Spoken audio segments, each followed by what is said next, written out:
Working with retail workers, I was a retail worker. I learned early on, as my family's business grew, something super valuable, I think. But I did grow up in the grocery business, and it was super, there was a lot of lessons that you learn from that. And I love that experience of like working in retail, working alongside the cashiers. And that was super valuable because it like helped me learn how to work with people, which became super important as my company grew. And all of a sudden I'm leading 400 people. I'm leading people all over the place. But then law touches everything. It's complicated for people to deal with law, and law is everywhere. When you're suffering and you're having difficulty, you're learning so fast. Why early growth stage companies are super good career opportunities. No one should just go suffer for fun, but it depends on what you want with your career and what kind of opportunities you want to capture. Today, I'm sitting down with Scott Wolfe, the founder and CEO of Levelset, one of the OG construction tech businesses that got acquired by Procore for over $500 million. Scott is a former attorney, a New Orleans native, and one of the most well-read people that I've met in recent memory. Excited for you to hear our conversation today. Scott Wolfe, welcome to Change Order. Thank you. Thanks for having me. Great to be here. All the way up from New Orleans. That's right. How was the flight up? It was early. I got here early this morning, so I'm a little tired. So you can excuse my my brain fog if I have any. It's all right. We got a nice, the Nespresso machine upstairs. Like you click a button and you get this nice little cup of coffee in like 30 seconds. Right. We'll have to be awake till late, so we'll see. I'm on a new, and I gained an hour, so that's good. It's later, right? Well, appreciate you joining me, man. I think I want to start out with a topic. You and I met, I don't know, it was probably a few months ago now, and I asked you for your background after I gave you my lengthy background. You mentioned your family was in the grocery business, and you also mentioned that you were one of the OG people in the grocery delivery business. Yeah, very OG. What OG. You were not Webvan, but you were OG. What's the story there, and what did you learn from growing up in a family in the grocery industry down in New Orleans? Yeah, I was really, really OG. It was, how they say timing's everything with you might be too early. I was so too early. I mean, we were talking about people not even going to websites yet, right? And I'm trying to do grocery delivery. So, that didn't take off very much. We were putting the grocery store on the website, and there was no way to get those logistics to work out. But I did grow up in the grocery business, and it was super. There was a lot of lessons that you learn from that. And I love retail, and I love that experience of like working in retail. I mean, when I just look back, and when I was so young, and like had to answer to customer problems. With people coming with complaints because their meat wasn't packed right or, whatever, and had to stock the shelves and care about, how things looked on the shelf and the attention to detail that you have to give to keep grocery stores. Grocery stores are just full of details, right? Those are super important. Working with retail workers, I was a retail worker, and having I learned early on, as my family's business grew, something super valuable, I think. As the family business grew, we were getting bigger, and here I am. I'm like the son of the family, right? Working alongside the cashiers and the what have yous, and having to balance like that. There's some delicateness and balance, and how are you not a snob? How are you not a brat? How you fit in with these people? And that was super valuable because it like helped me learn how to work with people, right? Which became super important as my company grew, and all of a sudden I'm leading 400 people. I'm leading people all over the place, and that was a super valuable lesson that I don't know if I recognized until later. I mean, it's also one of those businesses where the EBITDA margins are like super slim, right? So you mentioned the details, every little thing, the cost of the bags. The cost of everything. Being on boards now and advising companies and seeing how so many founders and CEOs and executive teams, they don't sweat those details. But there's when you're sweating the cost of the bag at a fraction of a cent that goes out with the groceries, you're thinking about a lot of different layers of what makes a business tick, and every business has it. And I guess when you have 90% margins, you get a lot of room for error. But you shouldn't use all that room. There's no reason. It just creates laziness at the end of the day, right? Yes, or ignorance, which is worse, right? The laziness is one way of looking at that. The thing that bothers me more, people, is when they don't realize it. Like they're just overlooking it, as opposed to being lazy about it. So, I mean, you mentioned overlooking. I mean, we're talking about the 90s and running a grocery store. Like, how were you guys tracking things back then? And like, who was it in your family that was really always on top of the details? It was the 80s and 90s. And in the 80s, when I was super young, one of my jobs was to use the price gun, right? So you would price gun, put stickers on everything. And there was some really manual work. And I was probably too young to do the actual inventory and manual work. As I got older, we installed the point of sale system, like probably when I was 13 or so. And I was the only person in the family who could like work the point of sale details and set up that kind of complex of a database. So I must have put in like 75,000 or 100,000 items into a point of sale system to set these things up very early on. But that was one of the benefits as well. My dad, he was always like buying, like we were one of the grocery stores that kind of put scanners in first and point of sale systems in first. And so I got a look at that early on. That would have been a good path, is like the point of sale technology that developed in the 2000s. And, you know, we all know point of sale technology now. It's amazing. You go to a coffee shop and the sophistication they have with that point of sale system, like how complicated that was in 1993 and 1994.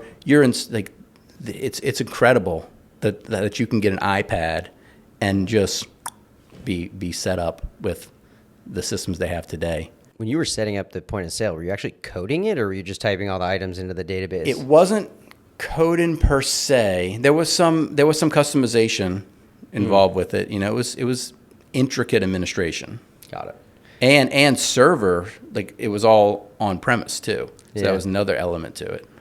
So what do you think Instacart did right, by the way, that you couldn't figure out? Well, first off, they had a long journey, right? Their early days, they were crushing through a lot of, they were doing a lot of teething early on. So they were early, and they kept at it. So that's one thing that they did right? Yeah. I didn't keep at it. You did okay for yourself, by the way. Right. In a different lane. I think that was one thing. They were later. They kept at it. They got through that. Hey, we're too early for this, and they kept spinning the Rubik's cube to find which business model worked to get their supply and demand and work with the grocery stores. They just did so much work. That's what it takes to get any startup to go, right? Is this so much work to figure out what exactly is going to work out. And if you don't keep going around the block over and over and over again, you're never going to really, it's going to be hard to penetrate. No one just shows up and says, hey, I have an idea, grocery delivery, and then it happens. Instacart didn't do that, and we just gave up on it very quickly. It's kind of amazing because I think there are businesses in like two different buckets. You have one bucket of businesses where the market is already pulling them, but they need to figure out their unit economics. And then you have other markets where you're pushing and iterating to try to get that demand pull.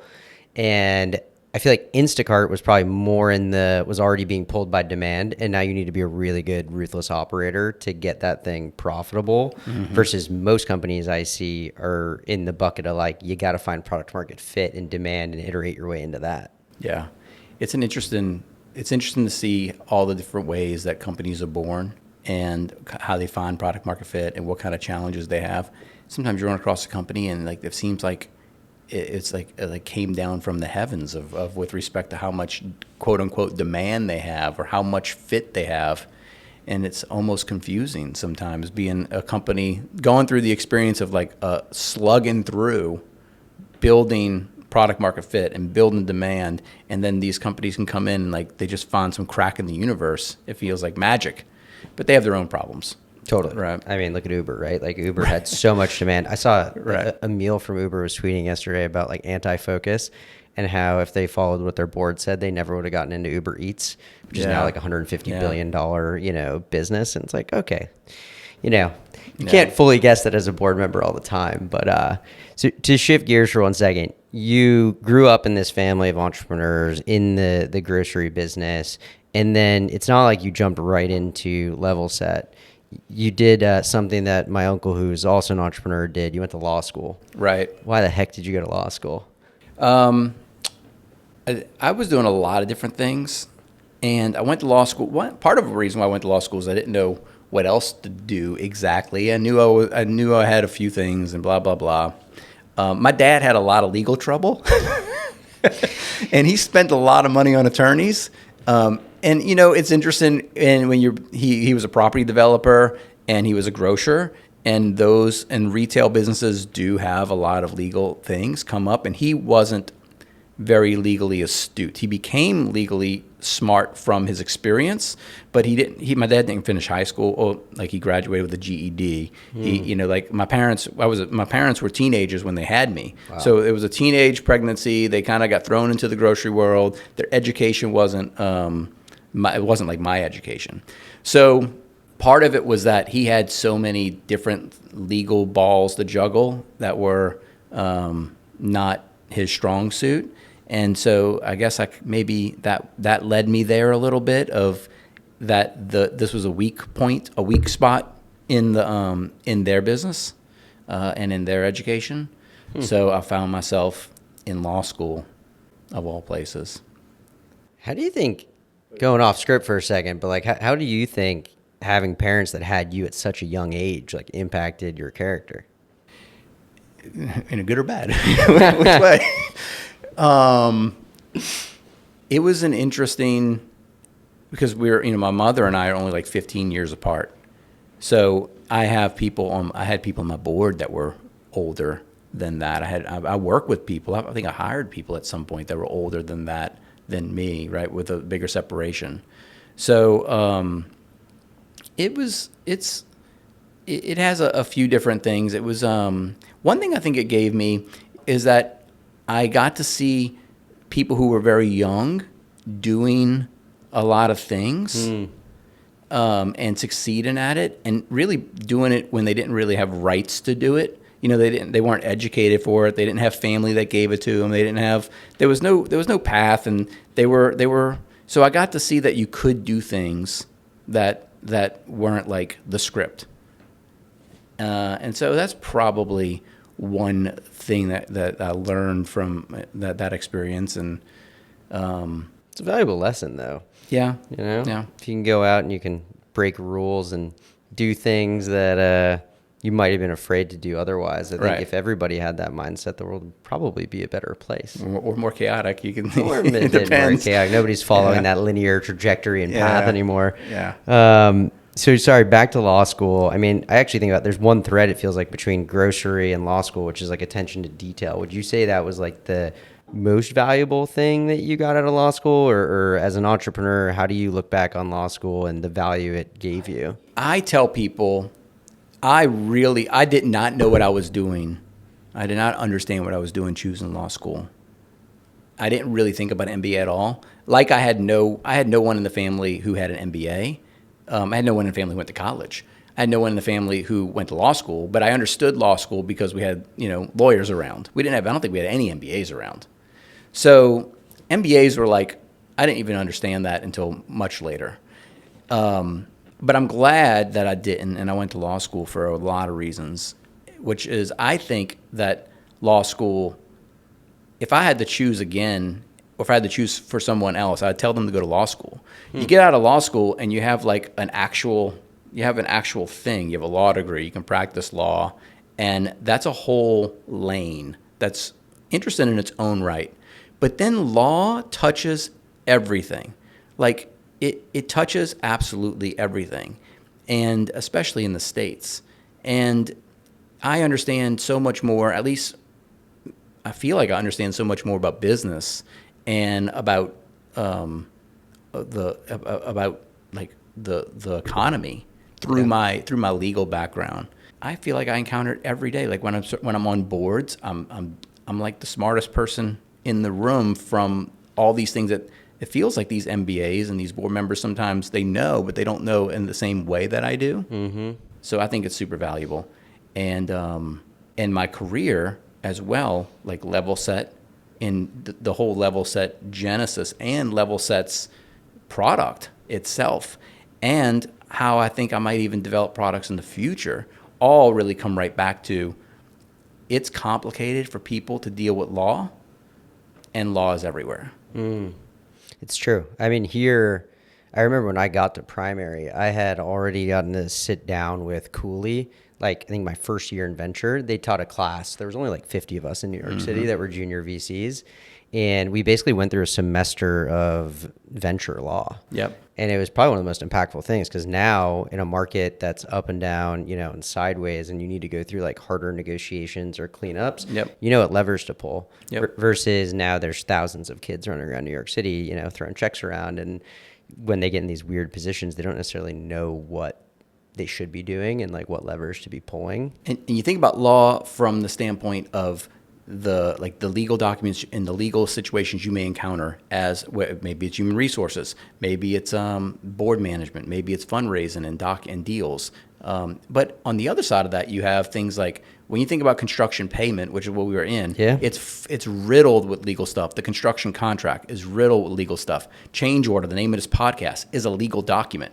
You were talking about permitting before the podcast. Permitting is it is straight down the fairway legal provisions and legal processes. So everything, there's a lot that's law. Oh, yeah. And I understand it well because of law school, and I think I wouldn't understand it nearly as well without it. I believe that.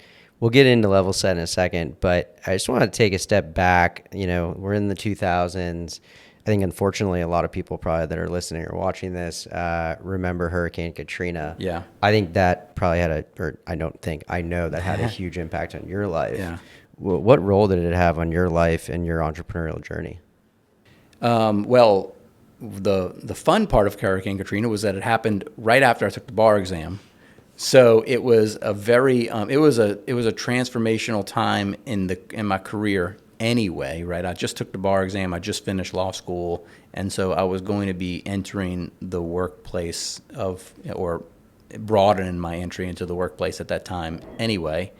And then this flipped it completely on its head, which in retrospect is interesting because it basically kind of level set or gave me a ground zero that I didn't have otherwise. I was going to enter into maybe working on my family's business. I was going to probably keep doing things I was doing with my own little software development shop that I had.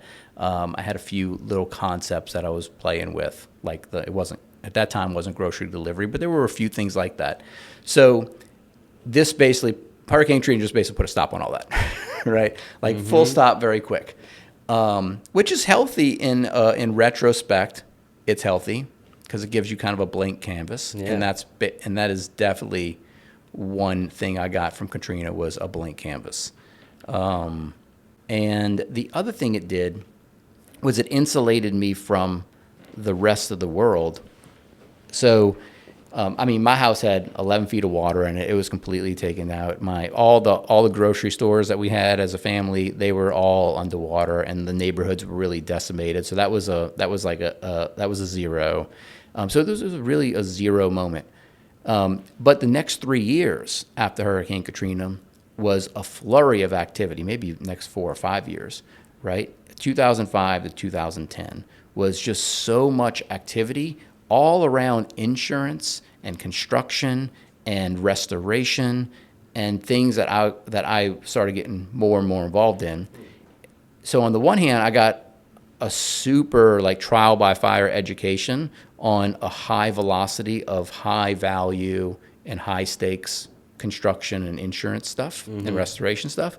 But on the other hand, I was insulated from what was happening at the time, which was the financial crisis of 2008. Yeah. I was completely insulated from that whole macro event, and we were in a little micro economy, and not only from what kind of stuff was available for me to do in New Orleans, but also from just my own attention. I didn't really fully realize there was a financial crisis. I remember hearing about it and working through it, but it wasn't affecting today.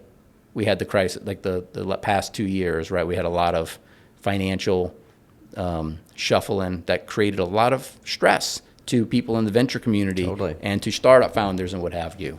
That probably happened in 2008 too, but I was none the wiser about it, right? I was just starting things up and just going about my business, which is what you should do today, by the way, if you're a founder and you are in this economy.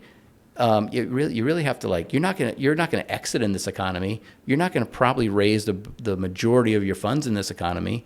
You just need to get, just it's almost irrelevant to you if you start in something.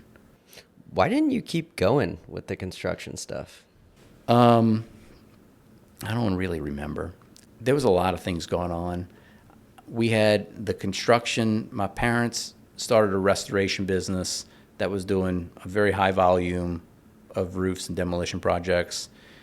I built a little software product for that, kind of there's a company called NextGear that built they sold the Core Logic. They built the restoration, construction management. There's a number of restoration software products now. I built one of those in 2005 that was multi-tenant and had some users. I probably should have kept working on that, but instead I kind of started working on my law firm. I started a law firm, which kind of sucked me into some construction law and Hurricane Katrina litigation. And I just had 2 or 3 things happening at the same time. And I just kind of meandered somewhere else. And that somewhere else was Levelset? Right. Eventually, yeah. You mentioned your law degree helped you come up with the idea for Levelset. Right. What was that moment, and how did you come up with the idea? What was the idea? I was a super big fan. I've always been really conscious of the technology players for whatever reason. I was all my years that I can remember. And I was a super big fan at the time of LegalZoom and TurboTax, which were 2 things that at that time were sort of coming of age, right? Really early, actually. They were still fairly new companies, and so that was on my mind. On the one hand, it's I was fans of these companies, and then on the other hand, I was a new attorney who didn't know what he was doing, and somebody came to me early in my legal, early in my firm, and they say, "Well, I need this." And I say, "Okay, I can do it," right? And then I have to go figure out how to do it, and so I needed to file a lien for somebody because they didn't get paid on a construction job. And so I went to Google, how to file a lien. And there was nothing around. I was like, there's got to be a LegalZoom for this. And there just wasn't. So I thought, well, that's probably a good way to do this. There were some practical things. As an attorney, it was actually hard for me to, for my economics as a law firm, I would have to charge the customer a retainer. It was a weird thing. The economics of a law firm, I couldn't just say, "Oh, I'll file a lien for $200." It doesn't quite work like that. Yeah. So it seemed like a gap, and it was a gap that I wanted to solve for my own law firm, which was that I knew that I didn't want to do this as a law firm, but it would be a great feeder for clients if I could just have a little lien machine over here. And so I did a LegalZoom-esque type thing for that one document, that one process, and learned very quickly that process is a wormhole of a lot. Just going back to what we said earlier, how law touches everything. This one process is this wormhole into all kinds of things connected to the construction payment process, and so I just kept kind of exploring that and getting smarter and smarter about the process, and probably became the smartest person in the world on these stupid laws, on the lien waivers, and notices, and liens. And it's but the amount of value and the amount of value in that process, which was so esoteric, and no one was a master of it across the country, is amazing. I mean, look what we built at Levelset. We just scratched the surface, really, actually. So that's kind of how did I answer the question? So you're running your law firm. Yeah. You build this software that's helping you file lien waivers, which is something that you hated to do. Right. But then how did you go from running this law firm to then launching Levelset?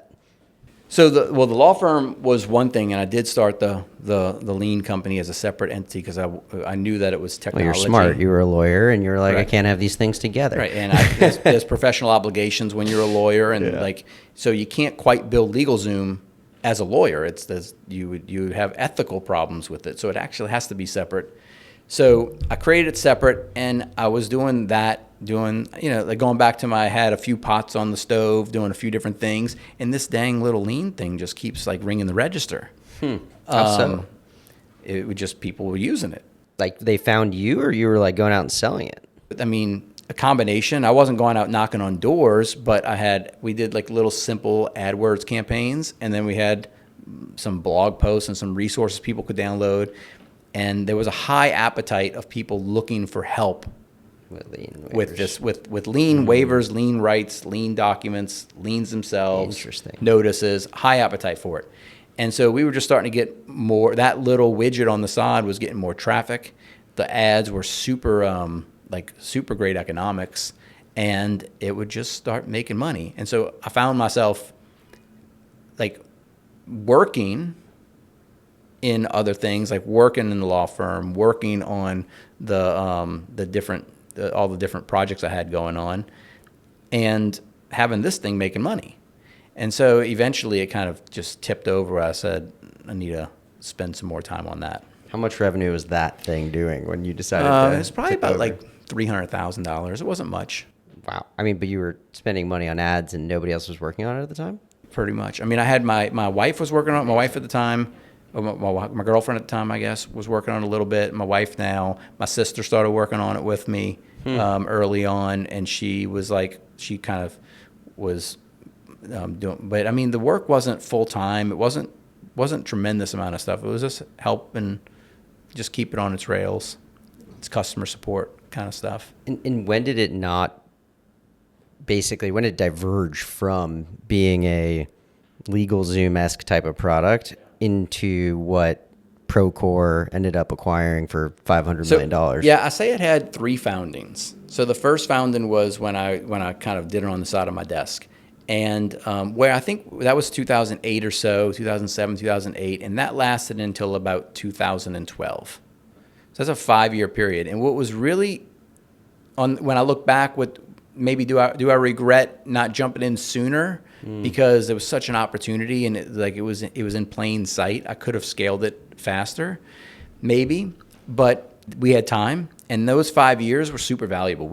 I did a lot of product work in those 5 years. I got really smart about this market in those 5 years. Levelset, the product, is a very hard product to build because it's so intricate. It's like an analogy I used to give was there's a company called Avalara that does sales tax automation. And if you think about how intricate sales tax is all over, it's very similar to that. So those 5 years, I wasn't just sitting there watching it. I was kept building. I just kept like taking every dollar it got, I was throwing right back in. Had some developer that I was working with very closely, one guy who eventually became our CTO, and we were building out a very intricate product for 5 years. So we got a lot of out and content.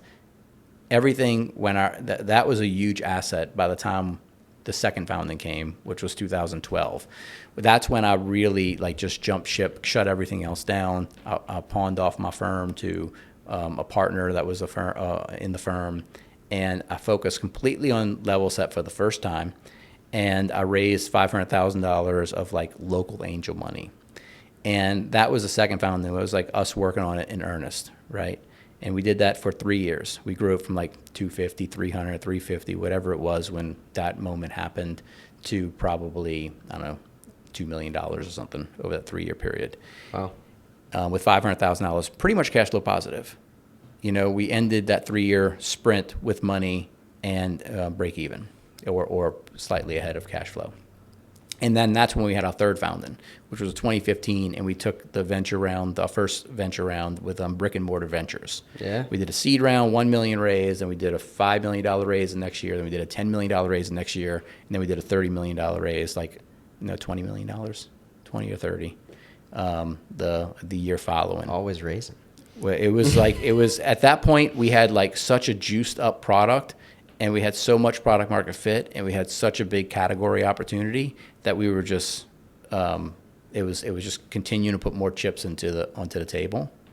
And that was really the third founding, because those were like three distinct kind of ways we were running the business. You had and like three distinct goals. Part-time Scott. Yeah. You had basically bootstrapped Scott. Yep. And then you had Scaling Scott. Yeah, Scaling Right. Scott. I like that one. Yeah, Scott. Right. I mean, what were the valuations, by the way? You raised $500,000 for family and friends, and then you raised another $1 million. Like, do you remember back then? Some people did well. Yeah? The $500,000, I think, was a $2 million valuation cap. Man. Right? Yeah, those people, I think if you put $25,000 in, you would have got like $2 million back or something. Wow. That was a pretty good deal. And then I forget what the other valuations were.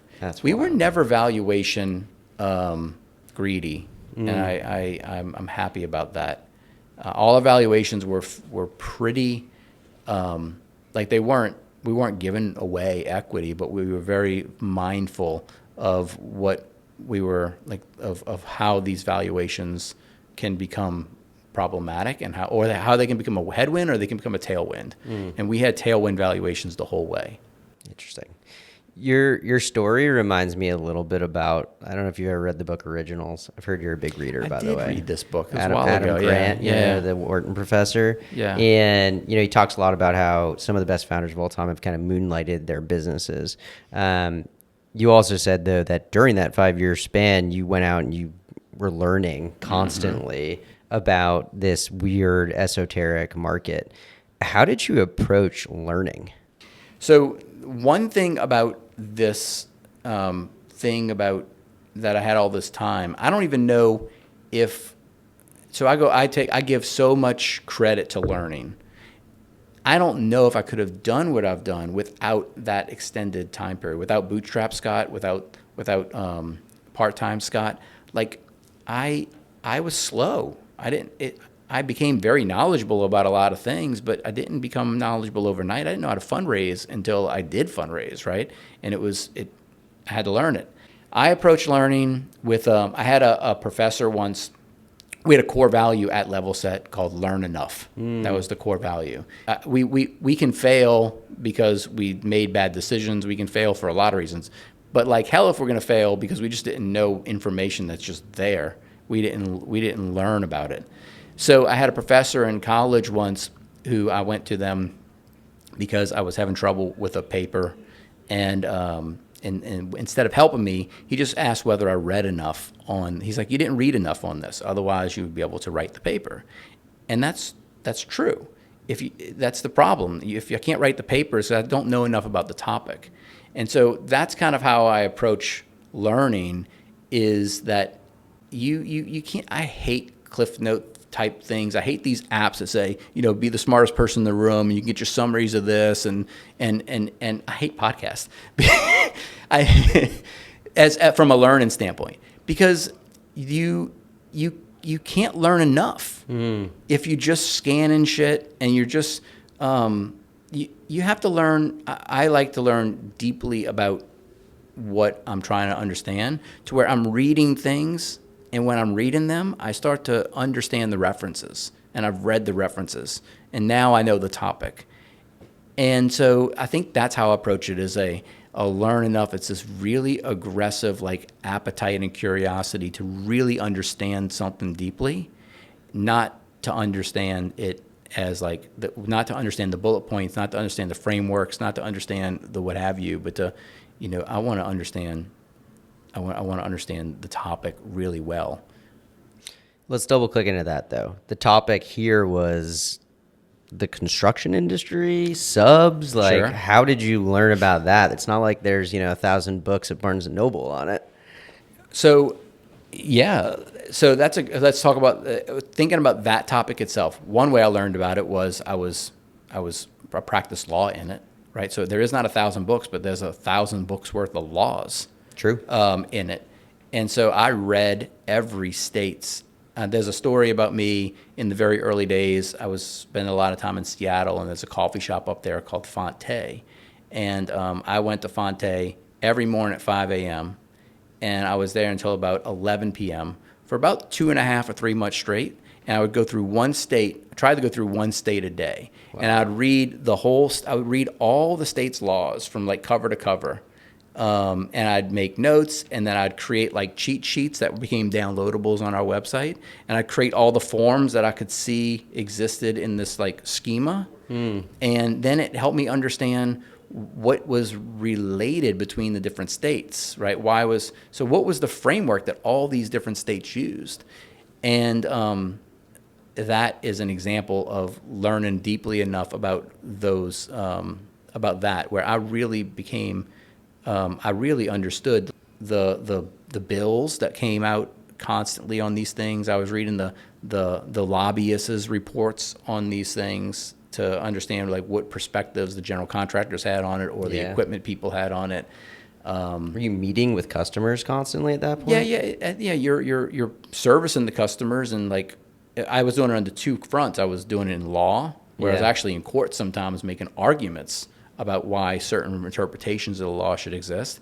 And then I was also doing it on the front of like from the Levelset standpoint of the customers day to day and the questions they had. I wrote a whole lot about the topic, which meant I was teaching it, which is another way to learn. So one of my favorite articles that I wrote was the history of the mechanics lien, where I actually went to like, where did this thing come from? Right. And so I found out that Thomas Jefferson actually was the first mechanics lien. Really? Or he invented the concept. And the concept is actually the first labor law in the world. So that's the kind of like curiosity and learning enough itch that I get when I get into a topic. It's just a feature of being me, I guess, where I really want to understand it. And then once I get that kind of understanding, I feel like I have some mastery over it and some power over it. And now I can build a construction payment product because I understand the damn thing. And it's amazing sometimes people who get into the construction payment space, and I talk to them, I get off the call, I'm like, these people don't understand this. And they still do well because there's so much space to do well. But they've raised venture capital and they have fancy titles. And it's okay. And they have good products. But they just don't understand it. It's almost though. I do wonder though if that's because the playbook for building some of these companies is just being copied from other markets, and there are nuances, but like you might be able to figure out what you need to build by just talking to enough customers. Yes. Yeah. You can always, in everything in life, you can always do enough to do well. Yeah. And there's nothing wrong with that. There's nothing wrong with doing well. And I could have probably done well with less knowledge. Yeah. That's probably possible too.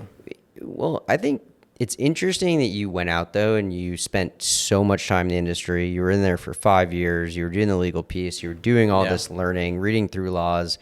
And then, you get to this point where like today I meet with a lot of founders, and because so many people are trying to raise money, you want to push them on like their vision for a company. And I think part of what you're talking about is like by knowing enough, you can create a vision in your head of what should this thing look like in 10 years. Did you know what you wanted Levelset to look like in 10 years? And is that exactly the way it went? Or how baked was the vision versus just like 2 years from now? It was pretty baked. I got a lot better as time went on articulating the vision and the words. But from very early on, I felt like I knew the future. And I knew the future I wanted to see. And it played out. It played out. And I think that was a feature of me really understanding the market. Because one of the early... and actually, I'm using this today. I think there's so many examples of this in the market today. One of the early, not impressions, but one of the early things that hit me about construction payment was that construction payment is slow. Construction payment is complicated. Construction payment has all sorts of risk associated with it. But there are a ton of laws that are put in place. If you go out into the world today, there is a bill right now in some state legislature to try to make construction payment faster and fairer. It's a strange situation where all these laws are there to protect people who are getting paid, and they keep passing them trying to solve this problem, yet they're so complicated and so convoluted, and so there's such a power imbalance in the industry that the people who that it's written for can't use them. And so that's where the term level set, that's where the name level set comes from, which is we have an unlevel industry. This exists still today. We have a power imbalance in the industry. The people who make payment have all the power. The people who receive payment are not powerless, but they are the ones that are in a worse position power-wise. Yeah. But all the laws, all of them, retainage, prompt payment, liens, like you name it, all the laws, and there's a whole bunch of them, are all written to try to level set that power imbalance. They're all in the favor of the people getting paid, yet they're inaccessible. Why? They're complicated. They're difficult to use. They're not user friendly, and they are ultimately not in power to use them. It's like why employees and employers, all the laws are written in favor of the employees, but they're kind of hard to use. You're not going to file a discrimination claim. You're not going to do this. You're not going to do that. It's complicated. And so our vision was from the beginning that this power imbalance has to be level set, right? And we have to take the things that are supposed to be in the getting paid side of the world. It's supposed to be some power in their hands, and we need to figure out how to get that into them, how to empower them to use that stuff. And there's a huge market for that. There's a huge need for that. And that's how it's supposed to work. Going back to Thomas Jefferson, literally, right? That's how it's supposed to work. But it's not how it works today, and it's still not how it works. It's still askew. And then we had that early. Do you think the government can actually fix that, or do you think the private markets have to? I don't think it's going to be fixed. That's fair. So I think it's a matter of how do you give more and more empowerment to the people who don't have the empowerment. And that's just the job of the government and the private markets, and it'll be it's kind of an eternal flame. So you mentioned you've been reached out to by a lot of different founders that are starting these companies in the construction tech world. What are the most common mistakes then, aside from learning, that you continue to hear time and time again? I think, I don't know, that's a hard question to answer. That you see a lot of people who are looking for product market fit as opposed to I kind of have a bias towards just find something that you know about, right, and go help customers. We had a core value, to use a core value again, we had one called help first, sell second, which there's just so much need that whatever market you're in, there's got to be some people that need some help in that market. So can you just go start helping them and just start figuring out that, as opposed to trying to think about your dream product scenario. I've seen companies do well the other way, where they actually spend a lot of time thinking about product and launching something and going. But this whole I'm going to take a year and I'm going to launch something I don't like that. I like I'm going to get in business right away. That's one thing. And then property tech and construction tech in general, this isn't necessarily a mistake, but I think it's something interesting about this space that I see, is that I think this space is extraordinarily over-hypnotized with general contractors. And if I see when somebody pitches me or talks to me about their general contractor tool, I want to stab a ice pick in my eye. I'm so sick of them. And I think it's actually really, I think that the Procores of the world and Autodesk of the world, they've done well, very well. Yeah. But it's such a speck in the ocean of property tech and construction tech. And for some reason, the market is confused, in my opinion, that construction is general contractor commercial construction. They're confused. And so it's when you look at a construction project, if one of these big buildings in New York might take 200 subcontractors and one general contractor, that general contractor has a pane, and that pane is managing 200 subcontractors. Totally. On that job. No one else on the job has that pane. That is a very, like, managing the project is a very specific product offering. And there's lots of things. We want to manage the safety on the project. We want to manage the time on the project. We want to manage this on the project. And you see all these tools that people produce. I want to take videos of the project and create digital twins, and I want to see it look like this and look. And it's astonishing to me how fascinated we are with the project, and we ignore the business model of everybody else on the project who don't have to manage the project. Like the electricians and the drywall people and the mechanical, like they come in and then they have to go to the next project because their business model is completely different. So that's a rant. Well, I mean, it's an important point though, because I think candidly, owners, great customers, Right. They usually have a lot of money. Right. They're usually building multiple things at one point in time, or that's their business. So they're continuing to build and build and build. So you have good recurring revenue. You know who you need to go after. There's 14,000 of them in the United States that are spending over $50 million a year, time in and time again. GCs, Procore has now kind of like paved that path. Subs, specialty contractors, hard customers to acquire. Yeah. Now, you took a bit of a different path to acquiring them, though, and it sounds like you kind of cracked a nut there, like where most other people can't. What was like the secret on the go-to-market side that you guys figured out that most other companies running around here haven't? Help them. It's got to be more than that. I mean, it's pretty simple. I think you mentioned content, though, like I think help. marketing, right? Okay. Say more about it. I mean, it's almost that simple, which is we were very interested in helping subcontractors. And we did. And we did it first before we wanted to sell them anything, right? And that meant, so when I talk to founders, a lot of people contact me about content because we had a really great content. We had a really great content game. But it was actually much simpler. Like when people come to me asking about content, they want to talk about the content strategy from I understand content strategy clearly. I understand marketing clearly. However, that's not why we were able to build what we were able to build. We were able to build what we were able to build because we weren't writing content to get search engine results, to get 16 leads by April 15th. We were writing content to help the subcontractor, and the score took care of itself, right? So the real advice, like the real hard advice, is that it's you gotta really genuinely help. And it works every time. What was that process like, though? I mean, how many pieces of content, by the way, did you guys produce by the end, you think?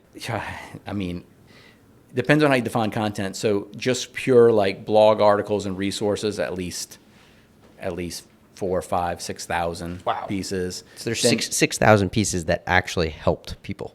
At least. And then we built like an expert center, and that was producing a couple, like let's say 20 to 40 pages a day at some point. And then we built like a Zillow style map of all the players, and that was like we started getting like product generated and data generated content and user generated content. Spotify Wrapped. So we were producing. I mean, we had a couple 100,000 pages at the end of the journey, maybe more than 1 million pages. Do you think you have to do that in order to tap into the specialty trades? Yes. I think that if you're going to try, I mean, I don't want to say, I hate answering anything with like a pure yes or no, because you never quite know. I've seen a lot of interesting models, but specialty trades are very much like they have a very wide range of needs. They're very diverse from one to the other. A lot of them are small and look a little bit like consumers. And so the answer is kind of yes, because an SDR model or some type of like direct model or ads, or there's not very many good substitutes for creating the cathedral for everybody to come to. And I mean, we just had a really great outcome from that. Even put the outcome of selling the company away, like the core, like go-to market was really strong for Levelset.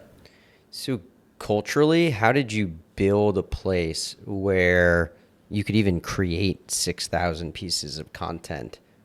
How do you ideate? Well, this is the thing. This goes back to learn enough, right? How do you ideate? I can't stop coming up with ideas, right? I didn't have to ideate. I had to de-ideate, right? I mean, that's true. Focus. Right. Yeah. Or just have to prioritize. Yeah. Because there's so much. So a company becomes like a shadow of its leader. And with me, I wrote probably over 1,000 of these pieces. So even late in the company, I was still writing resources. I was still writing blog posts. I liked doing it. It was a way for me to learn more. If I was interested in a subject, I would write about it, and that would be my way of researching it and getting it out and knowing about it. So the company kind of had to keep up with me, right? I was sort of a pace setter with respect to generating content. And then eventually, it took a long time, but eventually, it took a long time of me pace setting and me being very frustrated with people who couldn't keep up with the pace and systems that we designed, not people, but the way that we designed the system that couldn't keep up with the pace. Eventually, the pace got to something where I was like, finally, we're producing content, and now I look at it and I'm like, man, I don't even know how to get that back. Like, how do I? It's so prolific now. I'm afraid what you'd look like in a world of ChatGPT. Well, now that it's crazy. I'm afraid of what I look like too, because I'm irritated by ChatGPT because of how it goes back to not really understanding it, and now you're pumping out content that it's not good. It's sort of okay. It can fool people, but it's got a authenticity problem. Yeah. So far. So to shift gears, maybe it's post Levelset, or I think it's probably just more around like your philosophy in life. I think you think similarly to me in that some difficulty is good for everybody. I think in a blog post back in 2021, I read that it said, "Trust me, you don't want things to be so great you want to suffer." Right. Why is that? So I got to recall the exact thesis of that article. But the point was, and actually it's interesting because I feel like after we got acquired, I almost validated my thesis around it, which is that when you're suffering and you're having difficulty, you're learning so fast. And when you're in this article is about why early growth stage companies are super good career opportunities. So it depends on what you want. No one should just go suffer for fun. But it depends on what you want with your career and what kind of opportunities you want to capture. And if you want, at the time I was like, we were recruiting people, and sometimes I would fight recruits or fight internally about recruits that we were competing with a Google or competing with Procore, right? And it's like, people can go to Procore, and there's a certain type of thing there that they get. There's a certain type of like career opportunity, and it's very. We'll use another name, not Procore. Let's say Autodesk, right? There's a very type of like Corporate life. Huh? Corporate life. Yeah, it's what's that word when you go to a doctor's office and it's like sterile? Yeah. It's very sterile career opportunity. It's the growth that you get. Like if you start on day one at Levelset when we were 150 people, and you finish on day like 700, which is only 2 years, right? And you're 400 people, and you went through so much. The difference of you is vast. I don't know if you have that same difference at Autodesk after 700 days. You have growth, and they're going to chart you out. Like, well, it's April 1st, and now you're professional. Here's your professional. Look at how much professional growth. We're going to appoint you to a director or senior director. And I just never, I never thought that was great. And I don't think there's much suffering. And I think what it boils down to is you're not really suffering, and you're working. And you're going through like big challenges and scale challenges, whatever you want to put, whatever label you want to give to it. But what you're not doing is you're not really suffering through the toils and pains of having to get through really difficult problems and big opportunities that that form you. That these things turn out to be formational. I mean, it's like in startups, you're flying a plane that's broken, it's heading to the ground, Right. and if you're at a big company, it's going smooth. But if you're going to the ground, you're going to move fast. Right. You're probably going to test a lot of stuff. It's going to be a little bit scary along the way. And you're going to crash. You're going to crash otherwise. If you had a big company, you're going to eject to somewhere else. Totally. Learning's all about, I think just speed and how much can you consume. Right. Whether it's books or conversations or whatever it might be. And I feel like being at Levelset versus being at an Autodesk, you're probably getting way more reps. Yeah. Which feels like, I think, what you're ultimately trying to get at. And one of the other things that I had heard from a friend of yours was that you're a very big fan of Rich Barton. Yes. Why? I became more of a fan as I learned more about the guy. And he doesn't know this, so Rich, you can give me a call. We'll have him on the pod next. Oh, yeah, that'd be great. Yeah, you should send them an invite. I'll come back out. There's a lot of reasons, but one thing that gets to the core of what I was building is very similar. He has he's built Rich Barton. People don't know, built Expedia, built Glassdoor, built Zillow, among having his fingers in a lot of other things. And the theme that he brings across all those companies is this concept of power to the people. That's the slogan, power to the people. Mm-hmm. And he takes these markets that are disempowered, right? Not transparent. And not transparent, and all these issues. They have another way they look at it is a big TAM, total addressable market, really low NPS, mm-hmm. right? Zillow's a great example in real estate, which by the way is still like with the new real estate settlement that's going to change commissions. What you're seeing is the outcome of decades of a power to the people mantra and the power to the people model that not only Zillow brought out, but now I have Redfin and others. These types of models and approaches, they have a way of infecting the market even beyond Rich's company of Zillow. Yeah. And I think that I didn't know it. I didn't have those words. Rich Barton, his power to the people gave me some of the words. Because if you remember earlier in our conversation, it's the exact same thing. Here we have a level set. We have an unlevel market, and we have a disempowered unit that should be empowered. And there's just so much opportunity to go bring power to the people.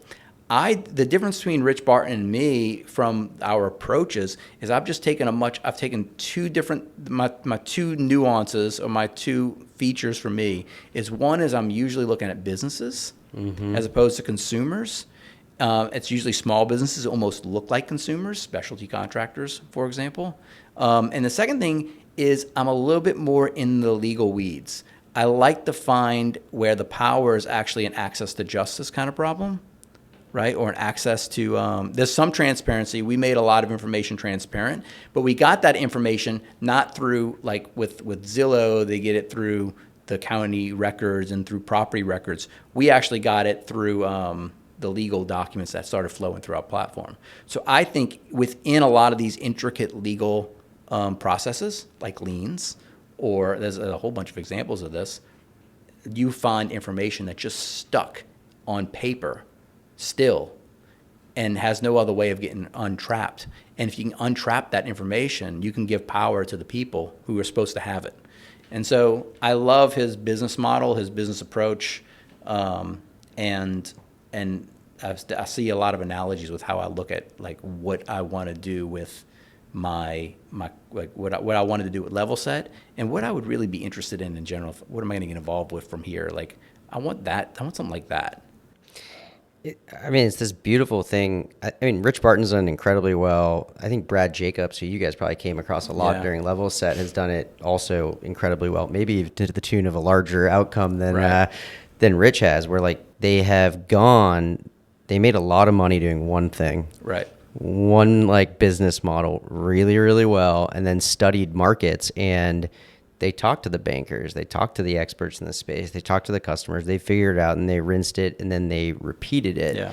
And it reminds me of this quote, from Charlie Munger when he talks a lot about if you can just come up with one good idea, right? One thing in your career, and you just do it again and again. And it almost sounds like that's kind of what you want to find next. Is that it? Yeah.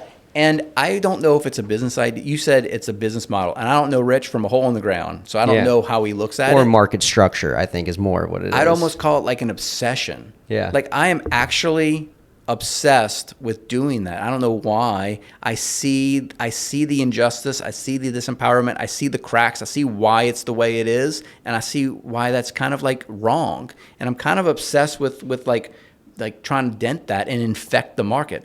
I wanted, like, Levelset was good, and it sort of infected the market. There's other level sets out there, and I like that because now the market, I can go away and did go away, and it's still, it's still pumping, and it's going to keep pumping, and it's going to have, and eventually it might have a realtor settlement tipping point. Yeah.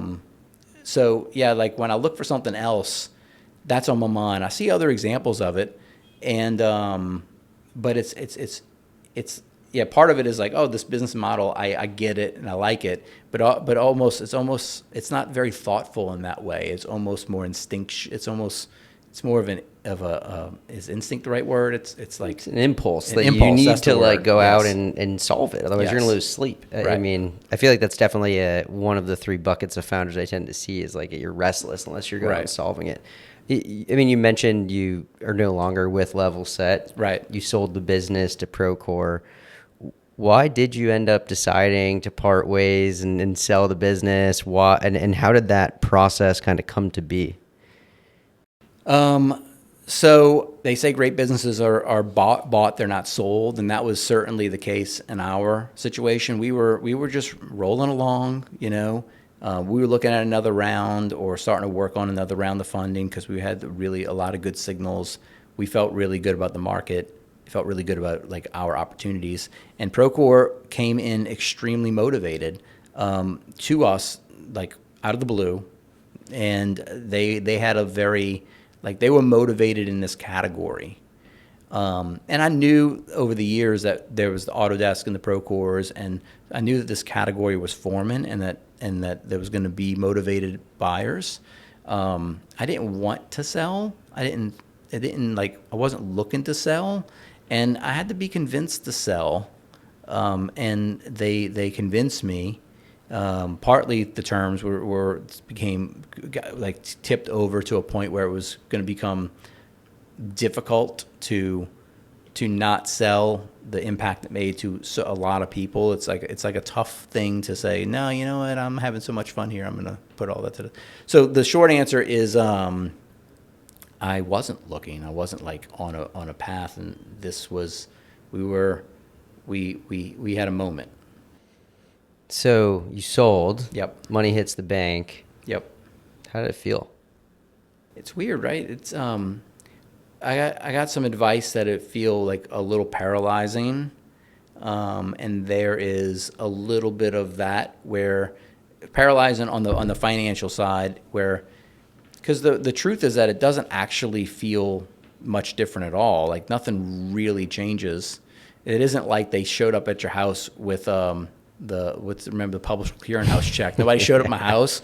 There was no bags of money in the kitchen. So much cooler though if they did these days. It was like a nothing, and then then you have like 1,000 things you're doing in general with the acquisition, and then you have this other monkey of what am I going to do with this money? So that was I think it was weird. It's a weird experience where you actually have this probably the most financially stressed I had been before. In a strange way, but also it also felt like nothing. So it was interesting. Looking back, it's an interesting experience. I feel like I hear that a lot from people. It's Right. like they sell their company. Some people feel lost. Some people feel anxious. It's a big part of your identity. Yeah, for sure. How have you approached trying to figure out this next chapter? I'm trying to approach it and have tried to approach it slowly.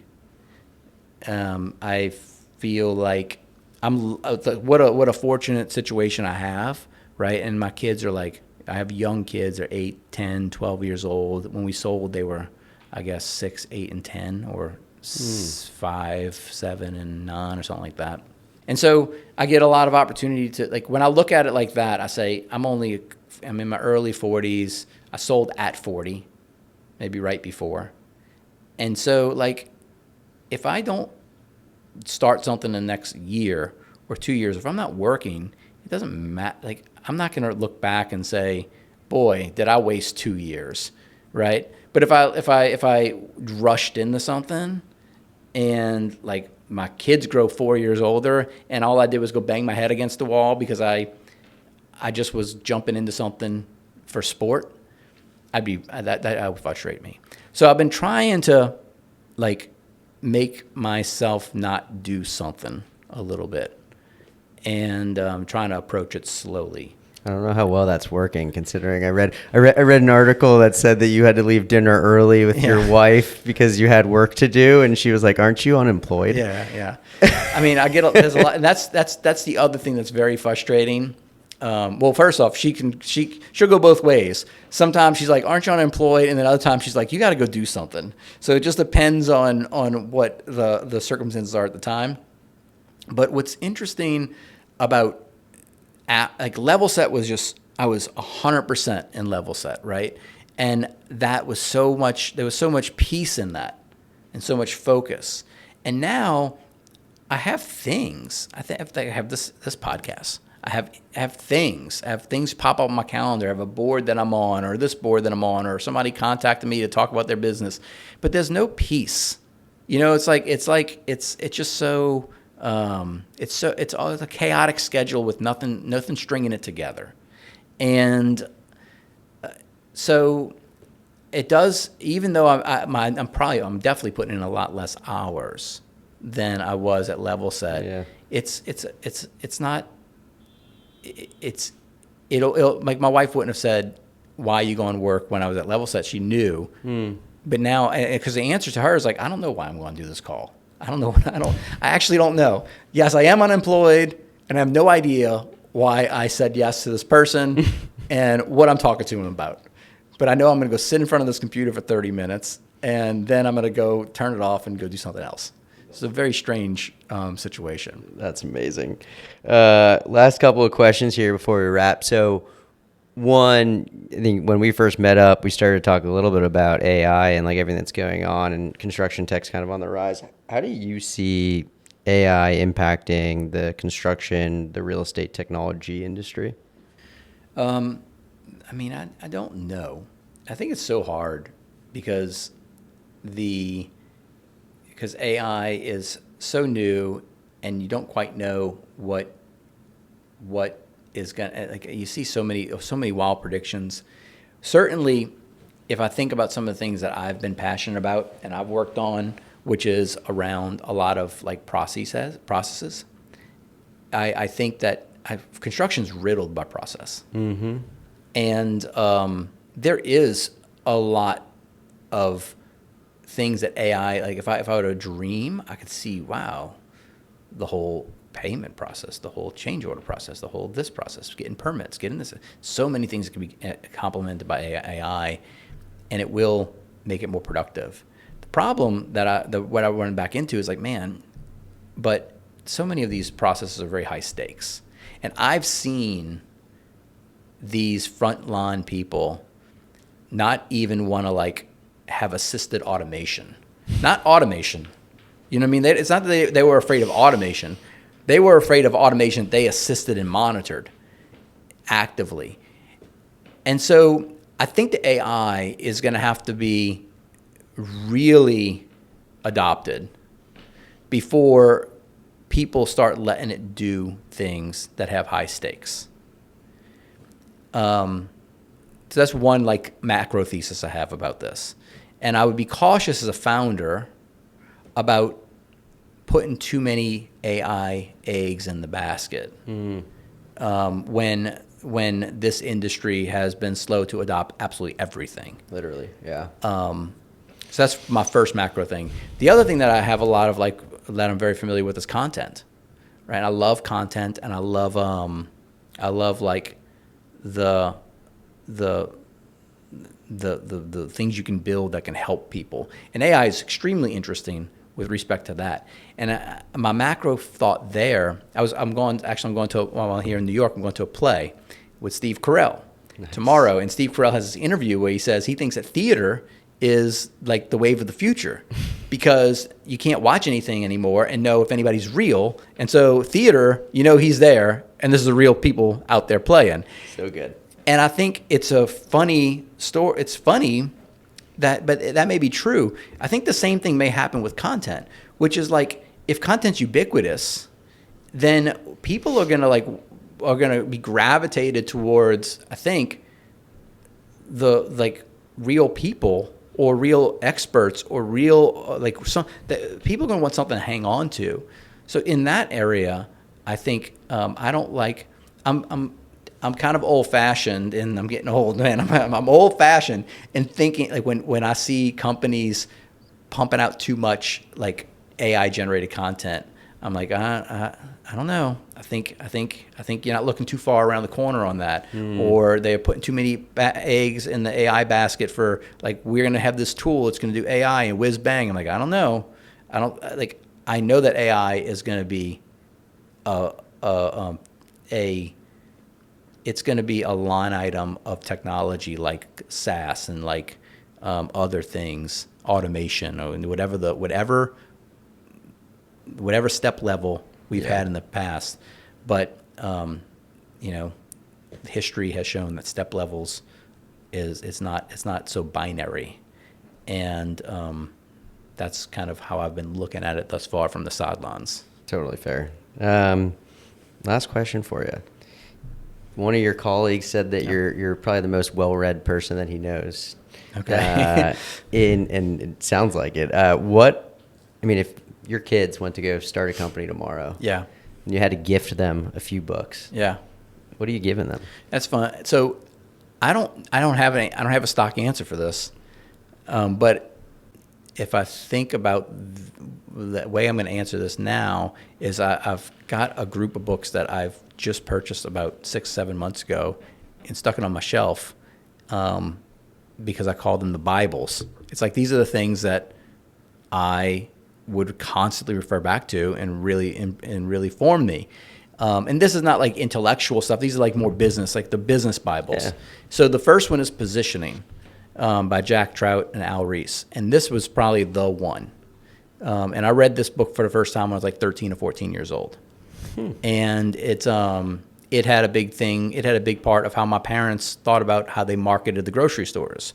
And so I was a very early reader of Positioning, and I've read it a lot of times. And I think everybody knows the term position. Yeah. It comes from this.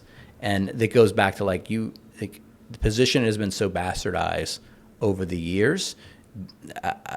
I want to really understand it. And the Positioning book has helped me in everything from business to how to frame a conversation. So that's the one that I would probably pick. The other Bibles are, I have a mentor, Chip Heath, who worked with me for years. He wrote, he's co-author of Made to Stick, Power of Moments, and Switch and Decisive, which have become kind of Bibles for me. And then the Psychology of Influence was the other one that's in the Bibles. So those are the 6 Bibles that I have on my shelf. I love it. Yeah. Appreciate you joining me. Enjoy the show tonight. Yeah. Thank you. Thank you. Yeah. If you like this episode of Change Order and you're starting a company in any of the spaces we've discussed, please reach out to Primary and click the subscribe button below to be notified of future episodes with more founders, celebrities, and other folks you'll want to be hearing from.